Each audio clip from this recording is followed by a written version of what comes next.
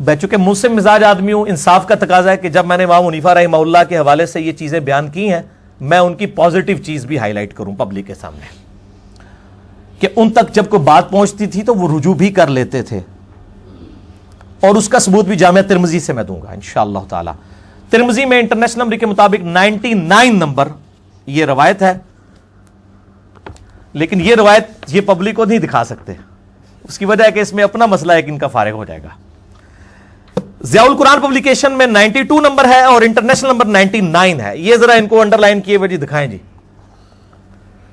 یہ چیپٹر کا نام ہے جرابین پر مسح کرنے کا بیان۔ عربی میں 2 لفظ ہیں، خفین کہتے ہیں چمڑے کے موزوں کو، جرابین کہتے ہیں سوت کے موزے کو، جو ہم یہ جرابیں پہنتے ہیں۔ یہ جراب جو ہے نا، یہ عربی کا لفظ ہے۔ اس چیپٹر کا نام ہے ما جاء فی المسح علی الجرابین والنعلین۔ اس سے پہلے کا جو چیپٹر ہے اس کا نام ہے ما جاء فی المسح علی الخفین، کہ خفین پہ مسح کے بارے میں کیا حدیث آئی ہیں، یعنی چمڑے کے موزوں پہ بھی مسح کرنا سنت ہے اور جرابوں پہ بھی مسح کرنا سنت ہے۔ اب کوئی پگڑی کی حدیثیں دکھا کے یہ کہے کہ جی ٹوپی ثابت نہیں ہے، تو بڑی زیادتی والی بات ہے۔ پگڑی الگ سے سنت ہے، ٹوپی الگ سے صحابہ کی سنت ہے۔ تو خفین کا چیپٹر علیحدہ سے ہے چمڑے والے موزوں کا، اور جرابوں کا علیحدہ سے ہے۔ تو اس میں حدیث لے کے ہیں کہ نبی علیہ السلام نے جرابوں پر مسح کیا۔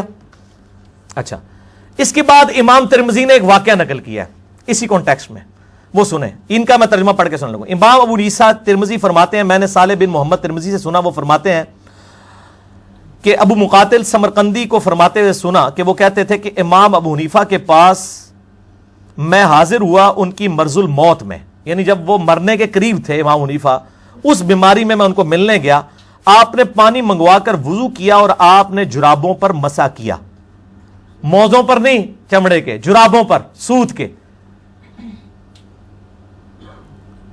اور پھر فرمایا آج میں نے ایسا کام کیا ہے جو آج سے پہلے کبھی نہیں کیا تھا، کہ میں نے چمڑے کے بغیر جو جرابیں ہیں ان کے اوپر مسح کیا ہے۔ غیر جو ہے وہ اس کے لیے عربی میں لفظ استعمال ہوتا ہے منعل، یعنی جو چمڑے کے بغیر والی جرابیں ہیں۔ اور امام حنیفہ کہتے ہیں یعنی ان کو پتا تھا میں نے پوری زندگی یہ فتویٰ دیا ہے کہ صرف چمڑے کے موزے پہ مسح ہوتا ہے، سوت والے پہ نہیں ہوتا۔ وہ کہتے ہیں میں نے مرنے سے پہلے یہ کر لیا ہے، مراد یہ ہے کہ یار میں مرتے مرتے مجھے یہ بات سمجھ آ گئی ہے، میں نے رجوع کر لیا ہے، لیکن انہوں نے بعد والوں نے نہیں رجوع کیا۔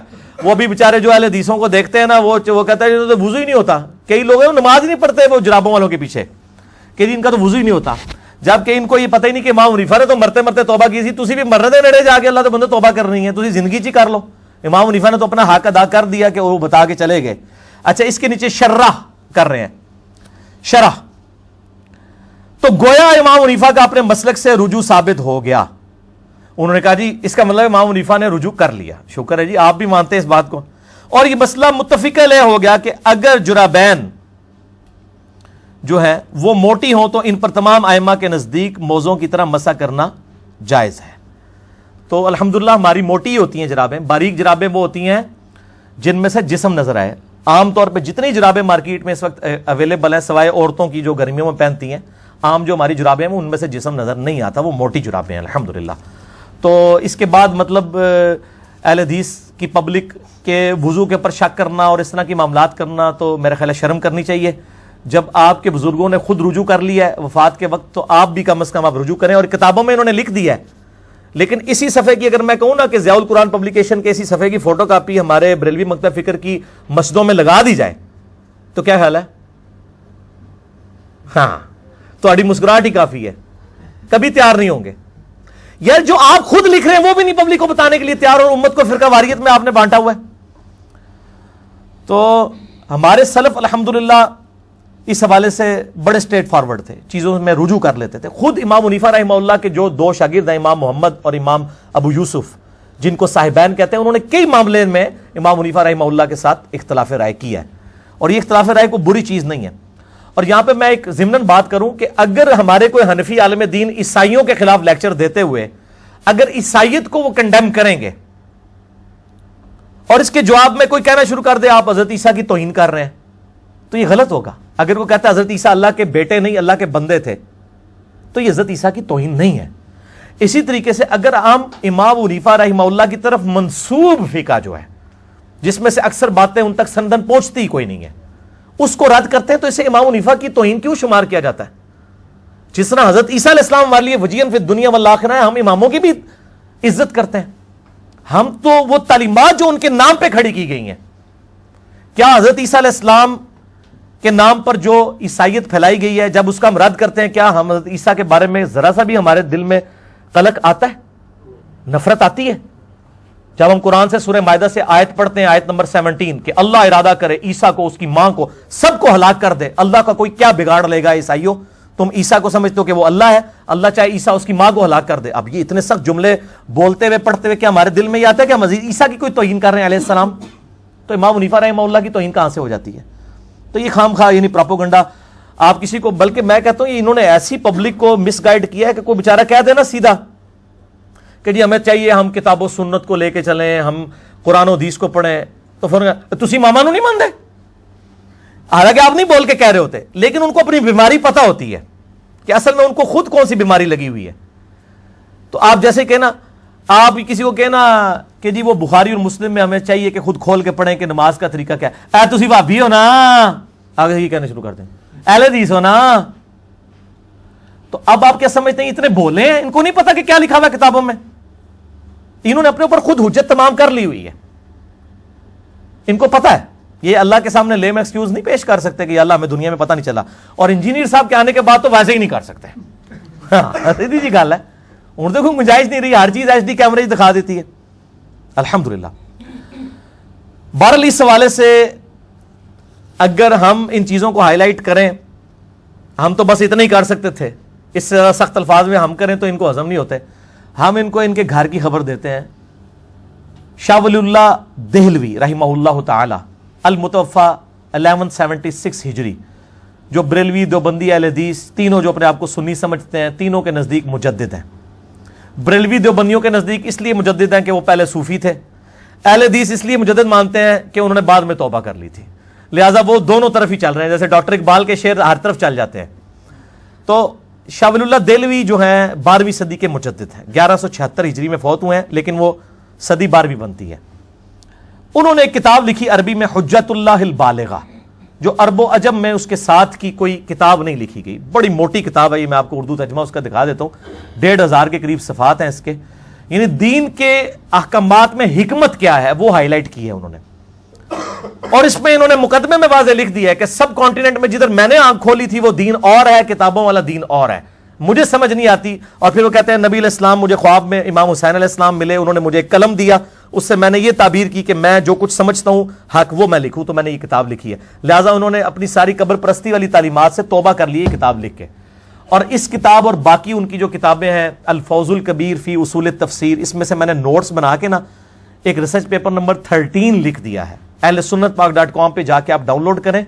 یہ ساری چیزیں جو میں آپ کو دکھا رہا ہوں یہ آلریڈی مینیجیبل فارم میں، اس سے بھی زیادہ وہاں پہ موجود ہے، مفت ڈاؤن لوڈ کریں. ریسرچ پیپر نمبر 13 اور میرا مسئلہ نمبر بھی 113 ہے شاہ ولی اللہ پہ. اور 13 جو ہے وہ ان لکی نمبر ہوتا ہے امریکہ کے اندر، وہ 7 کو لکی نمبر کہتے ہیں. تو یہ ان لکی پریکٹیکلی بن چکا ہوا ہے.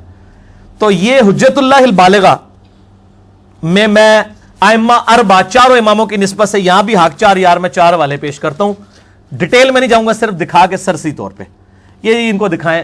الفیصل والوں نے چھاپی ہے یہ لاہور سے، حجت اللہ البالغہ. یہ میں نے گھر نہیں بنائی میرے بھائی، ٹھیک ہے. حجت اللہ البالغہ کے دونوں حصے، یہ وہ کتاب ہے جس کے نوٹ صرف ہمارے مدرسوں میں پڑھائے جاتے ہیں.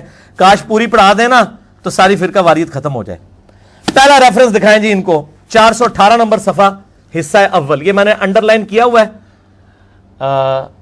یہ ایچ ڈی کیمرے میں دکھا دیں. باقی جس نے یہ پڑھنا ہے نا ڈیٹیل سے تو research paper number 13 download کر لے یا حجت اللہ البالغہ خرید لے، ٹھیک ہے جی. حصہ اول میں 418 پیج ہے الفیصل والوں کا. انہوں نے لکھا ہے کہ قرآنہ تقلید یعنی اندھی تقلید تعریف دین کے عظیم ترین اسباب میں سے ایک ہے. وہ کہتے ہیں امت میں جو دین کا بگاڑ ہے نا، اس کا سب سے بڑا سبب اماموں کی اندھی تقلید ہے. من جملہ اسباب تعریف کے غیر معصوم ہستی کی تقلید کرنا ہے. غیر معصوم سے مراد میری ایک ایسا شخص ہے جو نبی نہ ہو، جس کی عصمت ثابت ہو چکی ہے. یعنی نبی جو ہوتا ہے اس کی تو عصمت ثابت ہے. تقلید کی حقیقت یہ ہے کہ امت کا ایک عالم مجتہد اجتہاد کر کے کوئی مسئلہ بتاتا ہے تو اس کے متبعین اس کو اس حد تک صحیح سمجھ لیتے ہیں کہ اس کے خلاف اگر کوئی صحیح حدیث بھی پیش کر دی جائے تو امام کے قول کی خاطر اس کے لیے حدیث کا انکار کر دینا آسان ہو جاتا ہے. یہی کچھ ہی ہو رہا ہے. وہ کہتے ہیں ایسے مقلد کا فرض ہے کہ وہ ہمیشہ اس بات کے لیے تیار رہے کہ اگر کسی مسئلے میں اپنے امام کے قول کے خلاف کوئی بات مل جائے تو فوراً رجوع کرے. پھر انہوں نے عدی بن حاتم والا واقعہ لکھا ہے کہ وہ یہود و نصارہ کے علماء والا کردار نہ آپ ادا کریں کہ کتاب و سنت کی تعلیمات کے مقابلے پہ اپنے علماء کے پیچھے پڑ جائیں. وہ سورہ توبہ کی آیت نمبر 31 اتخذوا احبارهم ورهبانهم اربابا من دون اللہ. یہود و نصارہ نے اپنے علماء اور جوگیوں اور بزرگوں کو رب مان لیا تھا اللہ کو چھوڑ کے. مسئلہ نمبر 71A بزرگوں کی اندھا دھند پیروی کا انجام اور اس کا علاج. اس میں نے وہ ساری آیات ڈسکس کی, آج میں سکپ کرتا ہوں. دوسرا ریفرنس بھی اسی سے ہے اور پیج نمبر ہے اس کا 512 جس میں انہوں نے ائمہ اربعہ کے اقوال لکھے ہیں. دیکھیں ہم اندھی تقلید کا رد یا تو کتاب و سنت سے کر سکتے تھے یا ہم اماموں سے خود ہی رد کر دیں کہ امام اگر خود ہی کہہ دیں کہ ہماری تقلید نہ کرو, اب اور کیا دلیل کسی کے سامنے پیش کریں. اس سے بڑی تو کوئی چیز نہیں نہ ہو سکتی. حضرت عیسیٰ علیہ السلام دنیا میں آ کے خود کہہ دیں کہ یار میری عبادت نہ کرو تو عیسائیوں کے پاس کوئی ایکسکیوز رہ جائے گا. تو یہ چاروں ائمہ کے اقوال لیے شاہ ولی اللہ دہلوی نے, امام حنیفہ, امام مالک, امام شافعی, امام احمد بن حنبل رحمہم اللہ اجمعین. امام حنیفہ فرماتے ہیں جس کو میرے قول کی دلیل معلوم نہ ہو وہ میرا کلام سن کر کوئی فتویٰ نہ دے. اندازہ کریں, میرا کوئی قول قرآن و سنت کے خلاف ہو اسے دیوار پہ مار دو. امام مالک کا قول نقل کرتے ہیں سوائے رسول اللہ صلی اللہ علیہ وسلم کے کوئی ایسا شخص نہیں جس کی بعض باتیں مقبول اور بعض مردود نہ ہو. وہ کہتے ہیں کہ صرف نبی علیہ السلام کی ہر بات مقبول ہے, باقی ہر شخص سے اختلاف ہو سکتا ہے. بلکہ یہ تو تواتر سے نقل ہوا ہے کہ وہ قبر رسول کی طرف اشارہ کر کے کہتے تھے اس صاحب قبر صلی اللہ علیہ وآلہ وسلم کے علاوہ ہر شخص سے اختلاف رائے ہو سکتا ہے. پھر امام شافعی کا قول ہے جو کوئی صحیح حدیث تمہیں مل جائے بس میرا وہی مذہب ہے اسی کو اختیار کرو, میرے فتوے کو چھوڑو, نبی علیہ السلام کی حدیث کو دیکھو. امام بن حنبل کا قول, وہ کہتے ہیں اللہ اور اس کے رسول کے مقابلے پر میرے کلام کی کوئی وقت نہیں ہے. ایک شخص نے امام سے کہا تو انہوں نے فرمایا میری تقلید مت کرو, نہ ہی امام مالک کی کرو, نہ ہی امام اوزائی کی, نہ ہی امام نخعی کی تقلید کرو. احکام شریعہ کا ماخذ قرآن و حدیث ہے, اسی سے ان اماموں نے بھی اخذ کیا, تم بھی اسی سے اخذ کرو. ایک شخص آیا سی بھائی جی, کوئی مجتہد نہیں سی آیا, یہ کہتے ہیں جی آپ مجتہد ہیں یا مقلد ہیں. بھائی بیسک تو ہر چیز اجماع امت سے ثابت ہے, کسی کی تقلید کی ضرورت نہیں ہے. کتاب و سنت میں فاضل چند ایک مسئلے, اور وہ بھی میں نے بتایا وہ چند ایک مسئلے بھی آج کے دور میں تو ہمارے پاس تو وہ مسئلے ہیں کہ جو ہمارے بزرگوں نے لکھے نہیں. ہمارا مسئلہ تو ویڈیو کیمرے کا مسئلہ ہے. امام حنیفہ, امام شافعی, امام احمد بن حنبل, امام مالک رحمہ اللہ اجمعین نے کہاں لکھا ہے یہ مسئلہ؟ انتقال خون کا مسئلہ, پوسٹ مارٹم کا مسئلہ, ریل گاڑی اور جہاز میں نماز کا مسئلہ, یہ سارے مسئلے ہمارے بزرگوں نے کہیں لکھے ہیں. وہ اجتہاد تو اسلام کی خوبصورتی ہے, قیامت تک جاری رہے گا, یہ فکس نہیں کسی بندے کے اوپر. اور آپ دیکھ لیں امام بھی آپ کو پتہ ہے 4 ہیں. امام احمد بن حنبل کی اماموں کے نام لے رہے ہیں, امام اوزائی, امام نخعی, حالانکہ یہ ائمہ اربعہ میں تو نہیں آتے, یہ ان کے استاد ہیں. تو امام 4 نہیں ہیں, ہزاروں امام ہیں, سینکڑوں میں امام ہیں. حدیث کے بھی آپ دیکھ لیں, امام بخاری, امام مسلم, ابو داؤد, ترمذی, نسائی, ابن ماجہ, یہ بھی تو امام ہیں الحمدللہ. اچھا جی, تیسرا ریفرنس حجت اللہ البالغہ سے 484 پیج ہے. اس میں جو میں اکثر بیان کرتا بھی رہوں, اسرات خیر من النوم والا میرا کلپ بڑا وائرل ہوا ہے, جس میں نے بتایا کہ فقہ حنفی میں خرابیاں کیوں آئیں, اس کی ٹیکنیکل ریزن شاہ ولی اللہ نے ہائی لائٹ کی ہے, اور وہ یہ ہے, وہ پیج 484. امام شافعی کا کارنامہ ہے کہ انہوں نے اہل مدینہ اور اہل کوفہ کی غلطیاں ہائی لائٹ کی ہیں. اہل مدینہ فقہ کی ٹرم میں کہتے ہیں مالکیوں کو, اور اہل کوفہ کہتے ہیں حنفیوں کو, اہل الرائے بھی کہتے ہیں ان کو. امام شافعی نے یہ چیز محسوس کی. اب دیکھیں شاہ ولی اللہ کیا لکھتے ہیں. امام شافعی اس وقت پیدا ہوئے جبکہ یہ دونوں مذہب یعنی مالکی اور حنفی ظہور میں آ چکے تھے, اصول اور فروع کو ترتیب دی جا چکی تھی. جب انہوں نے ان مذاہب پر ناقدانہ نظر ڈالی تو ان کو بہت سی خامیاں نظر آئیں, جن کا انہوں نے کتاب الام کے اندر ذکر بھی کر دیا. من جملہ ان کے یہ کہ ان مذاہب کے علماء مرسل اور منقطع روایت سے بھی استدلال کرنا جائز سمجھتے تھے, تابعی کے اقوال سے بھی. حالانکہ امام مسلم نے بھی مقدمے میں لکھا ہے کہ تابعی کی مرسل کوئی شے نہیں ہے جب تک وہ صحابی کا نام نہ مینشن کرے. اس سے بڑا خلل پیدا ہوتا تھا, کیونکہ جب حدیث کے طریق مختلف کو یکجا کر کے دیکھا جاتا تو بہت سے مرسل ایسے تھے جن کی کوئی اصل نہیں تھی, بہت سے ایسے مرسل تھے جن کا مفہوم صحیح حدیث کے خلاف تھا. اس لیے امام شافعی نے اصول مقرر کیا کہ مرسل کو سند نہ مانا جائے, صرف نبی علیہ السلام کی احادیث اور صحابہ کے جو اقوال ہیں اس سے اخذ کیا جائے. یہ کہتے ہیں نا اتنے بڑے بڑے اماموں کو غلطیاں کیسے لگی, وہ بڑے امام نے پہلے ہی بتا دی, امام شافعی نے, کہ اہل مدینہ یعنی مالکی اور اہل کوفہ یعنی حنفیوں کو غلطی کس بات پہ لگی ہے, یعنی پری میچور انہوں نے فقہ بنا لی حدیثوں کو دیکھے بغیر. تابعین میں تو کتنے کتنے کذاب ہیں. حجاج بن یوسف تابعی نہیں ہے, یزید تابعی نہیں ہے, خوارج سارے تابعی نہیں ہے, جھوٹی حدیثیں گڑنے والے اکثر تابعین نہیں ہے کیا؟ صحابہ کی صحبت تو کی ہوئی ہے انہوں نے, قانونی طور پہ تو تابعی ہے نا. آپ ویسے ان کو جو کذاب کہہ لیں لیکن قانونی تو تابعی ہے نا, وہ انہوں نے روایتیں گھڑی ہیں. امام مسلم کا مقدمہ میں نے پورا پڑھایا, مسئلہ نمبر 36 میں ضعیف الاسناد اور من گھڑت احادیث کے فتنے کا تحقیقی جائزہ, جس میں نے ثابت کیا ہے کہ تابعین کے دور میں ساری جھوٹی روایتیں. ابان ابن ابی عیاش تابعی تھا, المتوفى 146 ہجری, جس نے یہ جھوٹ گڑا کہ حضرت عمر رضی اللہ تعالیٰ عنہ علیہ السلام نے حضرت فاطمہ کو جو ہے وہ شہید کیا ان پہ دروازہ پھینک کے, جو آج رافضی لیے پھرتے ہیں. جھوٹی روایت, یہ تابعی نہیں گڑی ہوئی ہے. جابر جو الجوفی ہے, امام مسلم نے ان کے بارے میں لکھا ہے کذاب تھا. امام حنیفہ کہتے ہیں میں نے جابر جوفی سے بڑا کذاب نہیں روایت پہ کوئی دیکھا, اور عطا بن ابی رباح سے زیادہ نیک شخص دنیا میں کوئی نہیں دیکھا. اور دونوں امام حنیفہ کے استاد ہیں, ایک کذاب ہے اور ایک بہت بڑا وقت کا امام ہے. ٹھیک ہوگا جی. اچھا جی, چوتھا ریفرنس بخاری اور مسلم دونوں میں جو ان کتابوں کی اہمیت ہے اس کے حوالے سے کہ ان کتابوں میں اور باقی کتابوں میں کیا فرق ہے, شاہ ولی اللہ دہلوی نے 451 نمبر پیج ہے. یہ آپ نے پریشان نہیں ہونا, یہ آپ کو ساری چیزیں اہل سنت پاک .com پر ریسرچ پیپر نمبر 13 میں مل جائیں گی. یہ ان کو دکھائیں جی, چوتھا ریفرنس 451 نمبر پیج. انہوں نے بتایا کہ اہل سنت کی مین کتابیں کون سی ہیں, بخاری, مسلم, ابو داؤد, ترمذی, نسائی, ابن ماجہ, الموطا امام مالک, مسند امام احمد. ٹھیک ہے, 8 کتابیں ہیں مین سنیوں کی. اور اس میں انہوں نے کیا الفاظ لکھے ہیں جو ہم بھی رونا روتے, کہتے ہیں ہر ٹائم بخاری بخاری لائی رکھتا ہے. سنیں, شاہ ولی اللہ لکھتے ہیں صحیحین کے متعلق محدثین کا اتفاق ہے کہ جتنی متصل الاسناد مرفوع حدیث ان میں موجود ہیں وہ سب قطعی الصحت ہیں, بلا شبہ صحیح ہیں. صحیح بخاری اور صحیح مسلم دونوں کتب ان کے مصنفین تک تواتر کے ساتھ ثابت ہیں, کسی کو بھی اس میں اختلاف نہیں. اور علماء کا کہنا ہے کہ جو کوئی بھی بخاری اور مسلم کو حکارت کی نظر سے دیکھے, یہ حکارت ہی کر رہے ہوتے ہیں جب ہم بخاری مسلم سے نماز کا طریقہ دکھاتے ہیں, او چھوڑو جی کتابوں نے چھوڑو, وہ کہتے ہیں, شاہ ولی اللہ کہتے ہیں وہ اہل بدعت ہے. اس کا راستہ جو اس نے اختیار کیا وہ مسلمانوں کا راستہ نہیں ہے جو بخاری مسلم سے بغض رکھتا ہے. سچی بات تو یہ ہے کہ بخاری اور مسلم کا جب تم موازنہ ابن ابی شیبہ یا طحاوی کی مانی الآثار کے ساتھ یا مسند خوارزمی کے ساتھ کرواؤ تو تم پہ یہ حقیقت کھل جائے گی اور تمہیں صاف نظر آئے گا کہ ان دونوں میں بعد المشرکین ہے.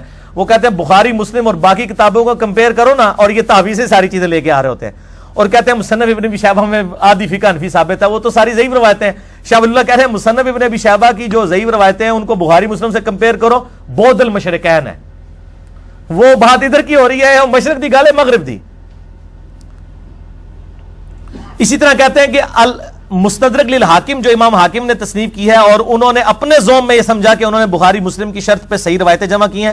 وہ کہتے ہیں جب ان کو بھی آپ دیکھیں گے تو آپ کو چلے گا حاکم میں بھی کئی ضعیف روایتیں ہیں, وہ بخاری مسلم کے راویوں سے ضرور ہیں لیکن ان شرائط پہ نہیں ہے, کیونکہ امام بخاری امام مسلم جب تک اپنے استادوں کے ساتھ بحث نہیں کرتے تھے وہ روایتیں نہیں لیتے تھے. اگر کوئی استاد بخاری مسلم کا ہے جس سے امام بخاری امام مسلم نے حدیث لے لی, بعد میں اس کا حافظہ بگڑ گیا, اختلاط کا شکار ہو گیا, اور امام حاکم اس زمانے کی روایت لے رہے ہیں, اب وہ بخاری مسلم کے راوی سے تو لے رہے ہیں لیکن وہ روایت کمزور ہے, اسی لیے حاکم میں کمزور روایتیں بھی ہیں. یہ جو روایت ہے کمزور ہی ہے نا, کہ نبی علیہ السلام کے لیے کائنات پیدا کی گئی, میرا یہ وہ کلپ بھی ہے, وہ حاکم سے لی ہوئی ہے نا انہوں نے. حضرت آدم کی توبہ جو ہے وہ نبی علیہ السلام کے وسیلے سے قبول ہوئی, حاکم سے روایت لی ہوئی ہے نا. وہ قرآن میں مطلب 7 دفعہ قصہ آدم اور ابلیس آیا, کہیں یہ واقعہ نہیں آیا, اتنا بڑا واقعہ تھا. تو آپ یوٹیوب پہ لکھیں کائنات نبی صلی اللہ علیہ وآلہ وسلم کے لیے بنائی گی, کیا کائنات نبی صلی اللہ علیہ وآلہ وسلم کے لیے بنائے گی, تو میرا کلپ کھل جائے گا. تو یہ 4 ریفرنسز میں نے دے دیے. اب یہ کہتے ہیں نا جی چاروں امام برحق ہیں, سنا نا آپ نے اکثر, یہ اکثر کہہ رہے ہوتے ہیں جی چاروں امام برحق ہیں, چاروں. ہم کہتے ہیں 5ویں بھی ہیں امام جعفر جو امام حنیفہ کے بھی استاد ہیں, کہتے ہیں ہاں جی وہ بھی مارے ہی ہیں, 5 حق پہ ہیں. تو ان 5 میں سے 4 تو رفع الیدین کرتے ہیں, ایک کی طرف یہ منسوب ہے کہ وہ نہیں کرتے. تو آپ کو چاہیے پھر آپ 4 نمازیں رفع الیدین سے پڑھیں, ایک بغیر رفع الیدین کے. ایک ہوتی نا اگر تو یہ گزارا کر لیتے, فجر کی پڑھا دیتے رفع الیدین کے ساتھ, باقی 4 جو پبلک نے پڑھنی تھی وہ بغیر رفع الیدین کے رکھتے. اب یہ 4 کون سی پڑھائیں, وہ تو ساری پڑھنی ہوتی پبلک نے. تو پریکٹیکلی آئے نا سامنے. بیسیکلی یہ ایک امام کو مان کے باقی چاروں کا انکار کر رہے ہوتے ہیں, سارے اماموں کو نہیں مان رہے ہوتے. اور یہ میں جو دعویٰ کر رہا ہوں یہ بہت بڑا دعویٰ ہے, اور یہ پریکٹیکلی انہوں نے 300 سال تک خانہ کعبے میں 4 مصلے رکھے ہیں, مصلی حنفی, مصلی مالکی, مصلی حنبلی اور مصلی شافعی. اگر یہ چاروں امام حق پہ تھے اور ان کے ناموں پہ آپ نے یہ بدعت جاری کی کہ خانہ کعبے کی جمعیت کو توڑ کے آپ نے 4 مصلے وہاں پہ ڈالے, تو چاروں کو اگر آپ حق پہ سمجھتے تھے تو کسی ایک کے پیچھے پڑھ لیتے نا, نہ حق ہی سمجھتے تھے نا. فروئی اختلاف ہے نہیں مارے, سارے ایک ہی ہیں. چنگے ایک کہ 4 مصلے ڈالے ہوئے تھے. 300 سال تک سلطنت عثمانیہ میں یہ بدعت جاری رہی. 1925 میں 1925 میں سعودی حکومت نے آ کے یہ مصلے اٹھوائے ہیں, اور وہ جو بلڈنگ تھی وہ 1955 میں توڑی ہے انہوں نے. 55 تک وہ بلڈنگ میں نہیں توڑ سکے, اس لیے الحمدللہ وہ کلرڈ اس کی تصویریں بھی اویلیبل ہیں, اور وہ پہلے کہیں گھومی ہوئی تھی, میں نے تو اب اتنی عام کر دی ہے کہ آپ بچے کے ہاتھ میں آ گئی ہے. اس میں بھی ہم وہ کلرڈ تصویر ڈال دیں گے. بہرحال میں حمزہ بریلوی صاحب کے جو خلیفہ ہیں نا, مفتی امجد علی, جنہوں نے بہار شریعت لکھی ہے, فقہ حنفی کی کتاب, یہ دکھائیں جی. 1995 میں یہ انڈیا سے چھپ کے آئی تھی, فرید بک سٹال دہلی سے. ٹھیک ہے جی,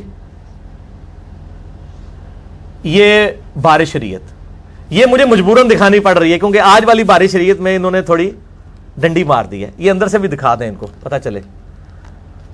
اس میں میرے زمانے جعلیت کا نام بھی لکھا ہوا ہے اوپر.